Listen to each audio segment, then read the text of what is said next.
A day to the wedding. The street was meant to wake up to calmness.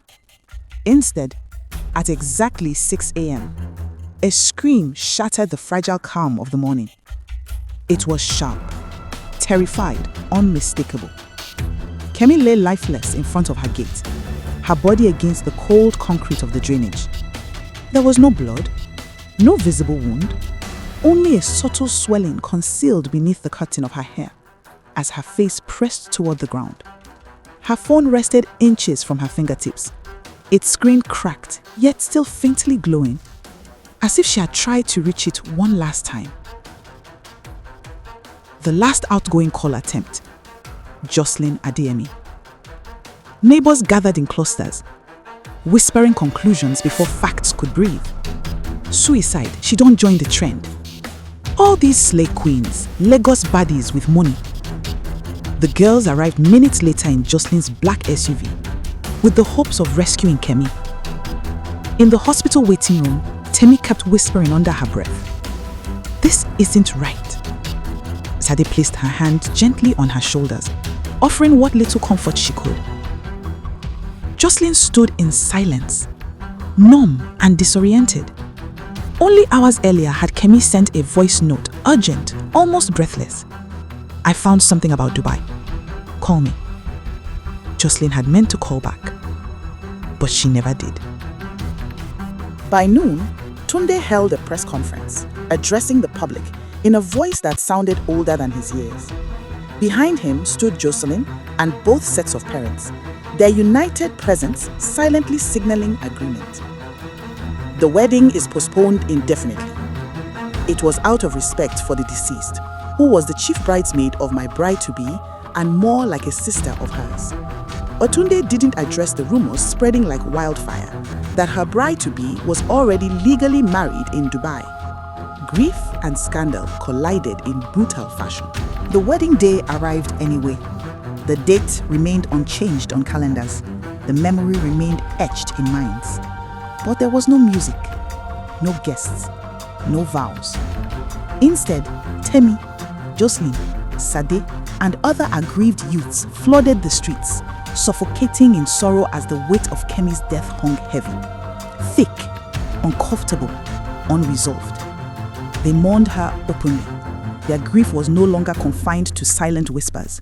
With sorrow-ridden faces and trembling voices, they demanded one thing: justice for Kemi. That night, Jocelyn sat in the dim glow of her bedside lamp and replayed Kemi's voice note. "I found something about Dubai. Call me." She listened to it once, then twice, then continuously. She heard something new beneath the words. Urgency, fear. The guilt she had been carrying began to shift. It transformed, slowly and painfully, into suspicion. Why had Kemi sounded like that? What exactly had she found? For the first time since Dubai, Jocelyn wasn't just grieving, she was afraid. 2 weeks later, black fabric, dark sunglasses, and controlled sobs filled the funeral grounds. Condolences flowed like rehearsed lines. Sympathy felt structured. Kemi's casket was lowered slowly into the ground. On the street, Malik leaned against his car just outside the cemetery. Then, chaos erupted. A tout suddenly lunged at him, clutching his shirt aggressively. "You no one come pay me my complete money?" the man shouted. Gasps rippled through the mourners. Security at the gate rushed over at once, dragging the man away as he continued shouting incoherently about payment.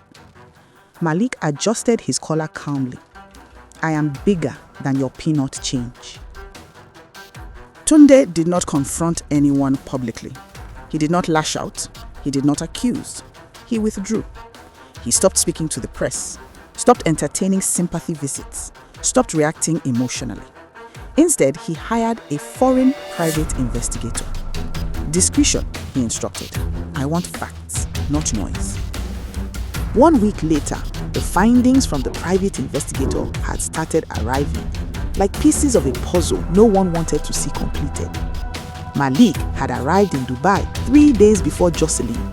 He had booked a hotel room on the same floor as the private suite Jocelyn was to stay in. Marriage certificate paperwork had been initiated in advance. Witnesses had received unusual payments. And then there was the transfer. Money sent to a Lagos street contact 2 days before Kemi's death. The same tout from the funeral. Tunde rose slowly, stunned by the chilling dexterity of betrayal displayed by someone he had trusted so deeply. So this wasn't a coincidence, it was preparation, he reflected. Tunde felt something inside him go cold. Not anger, clarity. Malik had never met Jocelyn before Dubai, but he knew of her. For 6 months leading up to the trip, Tunde had spoken of her often, fondly, almost reverently. "I think I've found the one," Tunde had said one evening over drinks at his house with Malik, his voice carrying a rare certainty. He went on to explain how they met during a business merger when his company acquired a fintech firm in which Jocelyn was one of the major shareholders. Malik listened, he studied, he waited. When he learned she would travel to Dubai, he positioned himself carefully. The trip was simply a stage. He ensured documentation was ready, legal, official. All that was left was her signature. He made certain she had more than enough red wine that night. She was the only one heavily intoxicated. He wanted Jocelyn to be a better, more reliable replacement for the girl Tunde had cost him in the past. But Malik did not anticipate Kemi. Kemi, a journalist by profession, began a quiet investigation into Malik. Methodical and discreet, she began to connect the dots. And once she started, she didn't stop. Before Jocelyn, there was Moody. She worked remotely as Tunde's virtual assistant, a position she secured through Malik's recommendation nearly a year earlier. She had never met Tunde physically until one night. An expensive restaurant, soft lighting, a quiet dinner. She was on a date with Malik when Tunde appeared unexpectedly. He had a brief, polite conversation.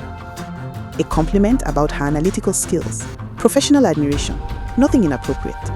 But to Moody, it felt like possibility. She ended her relationship with Malik weeks later, repositioned herself as single, and stayed closer to Tunde's project. Hoped proximity to Tunde's project might evolve into something more. Malik never confronted her. He never argued. He never begged. He internalized it. He convinced himself Tunde had led her on. He blamed Tunde for her departure. 2 months after Kemi's funeral, the full report landed on Tunde's desk. Recovered deleted messages, voice notes between Malik and the tout, payment confirmations, clear instructions. Make it look clean. The conclusion was undeniable. Kemi's death was not an accident. It was murder, carefully staged, deliberately disguised. The police arrested Malik at his office. He did not resist. He did not argue. He simply adjusted his cuffs and walked out between them, the weight of inevitability settling on his shoulders. Within hours, headlines erupted across every major platform. Wedding conspiracy uncovered.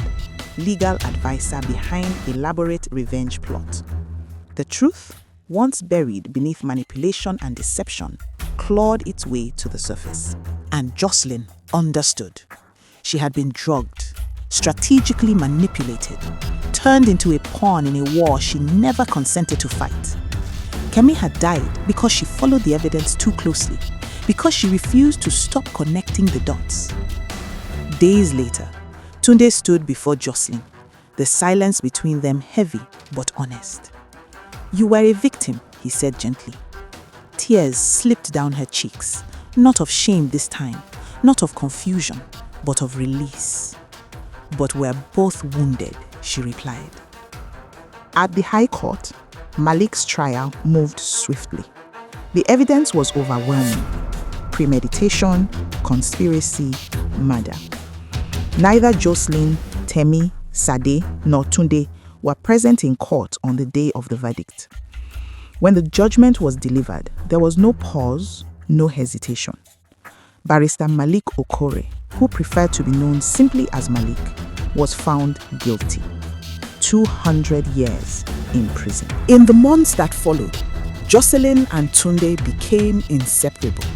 They appeared together at every gathering, professional or private. Their closeness effortless, unmistakable. What began as occasional shared moments gradually evolved into something deliberate and sure. Without announcement or display, they fell into a steady, unspoken rhythm. Two people choosing each other again and again with quiet intention.